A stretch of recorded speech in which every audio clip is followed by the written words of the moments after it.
Hola, bienvenidos a una entrega más de este curso básico de Linux. En este caso vamos a trabajar o vamos a empezar a utilizar comandos de red. ¿Vale? Muchos de estos comandos veremos a lo largo del curso que no nos queda más remedio que instalarlos, ¿vale? Porque en las versiones generalmente no suelen venir incluidos en algunas de ellas.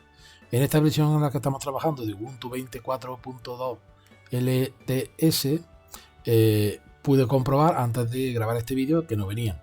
Entonces tuve que instalarla. De todas maneras yo ya os lo voy comentando, ¿vale? Cuando vayamos a utilizar alguna orden que no esté, ya os lo diré cómo se instala. Bueno, en principio vamos a trabajar con comandos de red. La red siempre suele estar disponible aquí en esta opción, ¿vale? Me puedo ir a configuración de la red cableada, me puedo ir aquí y automáticamente, si os fijáis, aparece la dirección, ¿vale? Esta dirección de red es, vamos a decir, engañosa porque yo estoy utilizando una máquina virtual. Entonces esta dirección es una dirección privada que podéis tener cualquiera en casa y por eso la muestro. Si no, no la mostraría. Bueno, y aquí podría pues hacer una serie de modificaciones. Esto en el curso básico no lo vamos a ver, pero en el curso avanzado sí vamos a ver cómo se introducen las rutas, cómo se introducen las DNS, la IP, que no es nada del otro mundo, tampoco es muy complicado, pero bueno, que sepáis que una dirección IP es esto, un número que identifica nuestro ordenador en Internet. Lo mismo que nosotros tenemos un DNI que identifica a la persona, pues el DNI, vamos a llamarlo así, del ordenador, es siempre la dirección IP. Lo que pasa es que nosotros tenemos un solo número, que es siempre el mismo, en el DNI en este caso, pero la máquina no. La máquina tiene una dirección IP, digamos, privada o local, que sería esta, y luego puede tener otra de salida que se la da el router. El router es el aparatito ese que todos tenéis en casa para conectaros a Internet. Entonces eso se llama dirección pública. Y la dirección pública no tiene nada que ver con esta, sería otra. Bueno, esto ya son cosas de redes, de teoría, que en un momento dado sí, os grabaré un vídeo más adelante, pero vamos, que no tiene nada que ver con el tema que nos ocupa ahora de Linux. Se supone que ya tenéis que tener unos conceptos mínimos de redes. Bueno, para comprobar si existe una conexión con otro equipo, a los equipos en Internet o en las redes se les llama host, H-O-S-T. ¿Vale? Si quiero comprobar si un equipo determinado está funcionando, yo le puedo hacer un ping. Yo puedo utilizar la orden ping.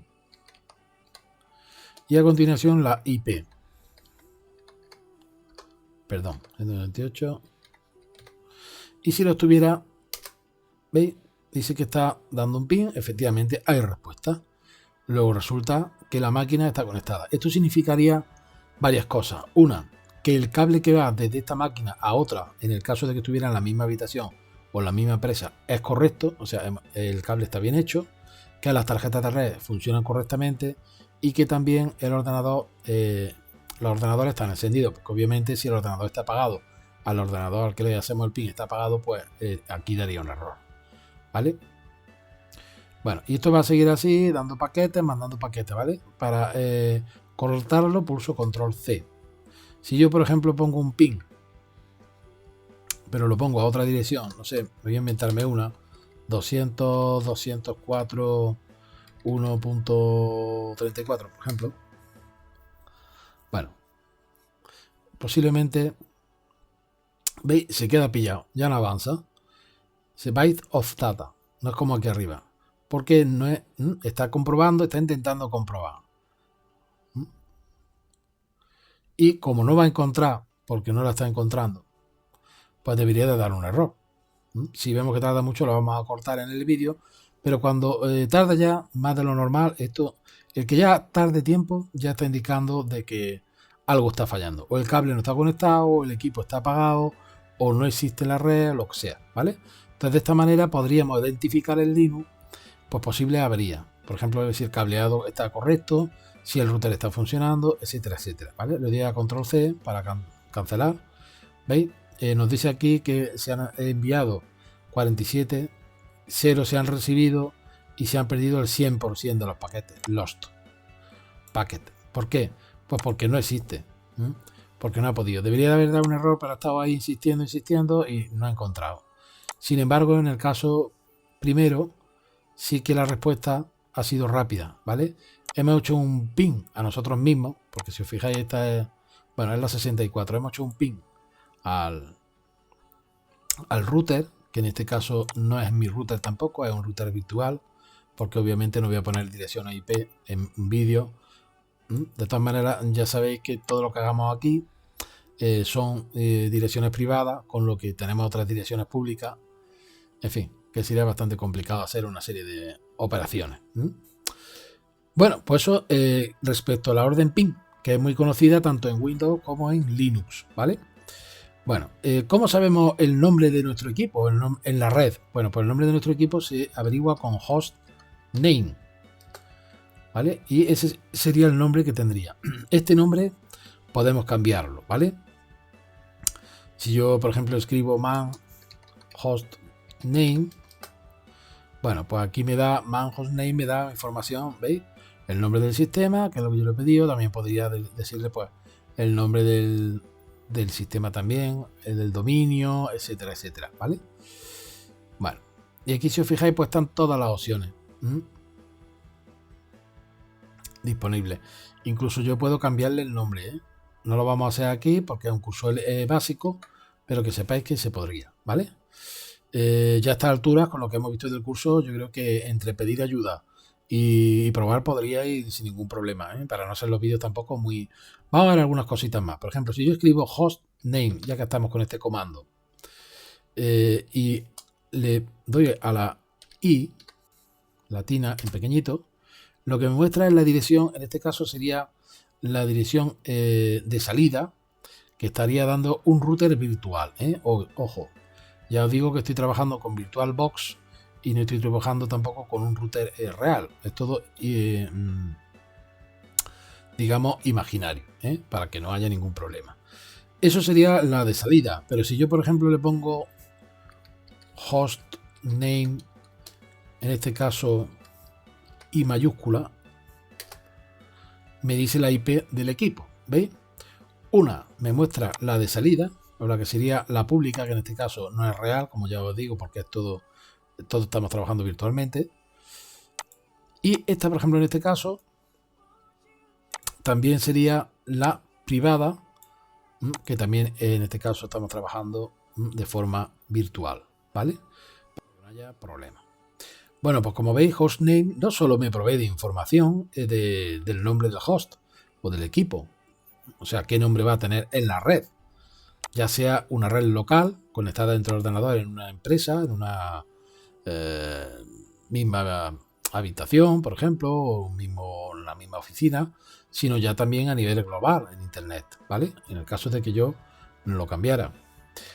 Si quiero ampliar un poco más esta información, puedo utilizar host name CTL, que me da una información ampliada acerca del sistema. Entonces le doy a Enter y si os fijáis me dice que el nombre virtual estático se llama Cristóbal VirtualBox, sería el nombre de este equipo.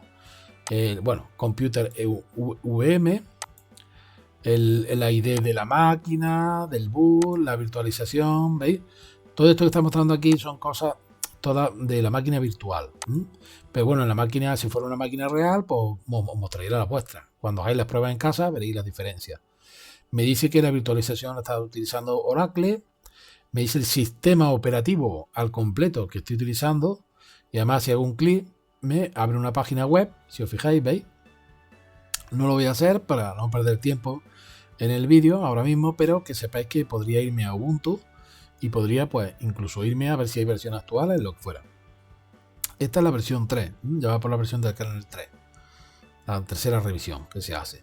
El kernel, que en este caso es el núcleo del kernel, que es genérico, y la arquitectura que vimos en anteriores vídeos, que es de 64 bits. Como veis, es altamente interesante, ¿vale? ¿Qué pasa si yo lo que quiero, que es lo que queremos saber en todas las redes? Porque antes vimos con ping que yo podría comprobar si tengo acceso a un determinado equipo, porque los equipos no solo tienen un nombre de host, o sea, como hemos visto aquí, no solo tienen un nombre de texto, digamos, o de que lo identifique, sino que tienen un número IP, que es como realmente trabajan en las redes. Un número IP que llamamos nosotros IPv4, que luego está también la IPv6, que son aquellas cadenas que aparecen muy grandes de letras y caracteres y números, que es lo que en teoría se iba a utilizar en un futuro. Ya se está utilizando en muchos lugares, pero todavía no está establecido, ¿eh? Todavía se sigue utilizando los números IP. Esto viene desde antiguo, ¿eh? Esto viene desde muy atrás, desde que empezaron las redes. O sea, ya en los años, incluso que ya no son tan antiguos, son más recientes, pero en los años 90, 92 ya se utilizaban las IP, y mucho antes, ¿eh? Pero bueno, los digo porque ya cuando empezó a utilizarse Windows XP, el Windows Millennium, todo eso que a vosotros, a muchos no sonará, pero a mí sí, porque yo viví esa época, ya aparecían estas direcciones. O sea que esto ya es viejo, por decirlo de alguna manera, como la propia informática hoy en día. Bueno, para poder utilizar otros comandos, ya sí tengo que hacer una instalación en el sistema, que yo ya la he hecho previamente, pero para que vosotros la veáis cómo se realizaría, la voy a volver a repetir, porque hay muchos comandos que no se pueden utilizar. Para eso tengo que, si quiero utilizar más comandos de red, que no suelen venir instalados, tengo que escribir la orden sudo apt install net tools, ¿vale? Y cuando le dé, me pide la contraseña, se la facilito y comienza la instalación. Bueno, aquí me dice ya 0 actualizado, 0 nuevo se actualizarán porque ya lo instalé previamente, pero he hecho este paso para que lo veáis, ¿vale? Se ha bajado una serie de paquetes de dependencia y ha instalado una serie de herramientas de red, NetTools, ¿vale? Porque si no, la orden que voy a dar ahora es posible que en algunas versiones de Linux no las tuvierais operativas. Voy a borrar la pantalla. Por ejemplo, una de las ifconfig generalmente suele estar disponible en la mayoría, ¿eh? Pero si no estuviera, bueno, con ifconfig me ha parecido al ipconfig del Windows, es prácticamente lo mismo. Lo que hace es mostrarme información de red, máscara de su red, todo esto, ¿vale? Entonces, si os fijáis, todo esto ya os digo es virtual, o sea, no es real, no es el de mi máquina, obviamente, porque estas son IP, direcciones IP que yo he puesto para poder trabajar en este curso. Pero que sepáis que en vuestra casa esto también va a cambiar. De todas maneras, son las privadas, no las públicas. Entonces, si os fijáis aquí, por ejemplo, pues me dice la IP del equipo. Esta es la IP de la tarjeta de redes. La máscara es muy interesante porque permite especificar cuántos equipos pueden estar conectados a la misma red, ¿vale? Para que un equipo pueda verse con otro, los equipos, la IP siempre cambia, sobre todo el último número. Pero para que estén dentro de la misma red, tienen que tener estos números. Este número tiene que ser idéntico, sobre todo. Puede cambiar sobre todo este. Pero estos de aquí tienen que permanecer los mismos en los equipos, ¿vale? Esto especificaría que están en la misma red, el mismo rango, para que me entendáis. Y este último número pues, especifica el número de máquina. Y este de aquí, pues también a la subred a la que pertenecen. Si yo en algún caso, este sería una subred de tipo C. Si yo en este caso, en lugar de 255 aquí pongo un 0, pues yo estaría en otro tipo de subred. ¿Qué pasaría? Pues que no podría conectar con este equipo, porque este equipo está en la 255, 255, 255. También, si os fijáis, viene la broadcast, ¿vale? Que es otro tipo que se utiliza para conexiones. Y aquí, si os fijáis, en la parte de abajo, pues debería de aparecer, en este caso, la pública, ¿vale? Que pública, que no es real tampoco, como he dicho, porque estoy trabajando con una máquina virtual. ¿Vale? Bueno, pues esa es la información que me provee ifconfig. Otra dirección, la última que vamos a ver ahora en este primer vídeo sobre redes, sería route-n, que lo que hace es mostrarme las tablas de ruta. ¿Vale? Me muestra las tablas de ruta. Esto ya es más complejo, ya os digo, no voy a explicar aquí. Las tablas de ruta, pues es lo que utiliza un encaminador o un router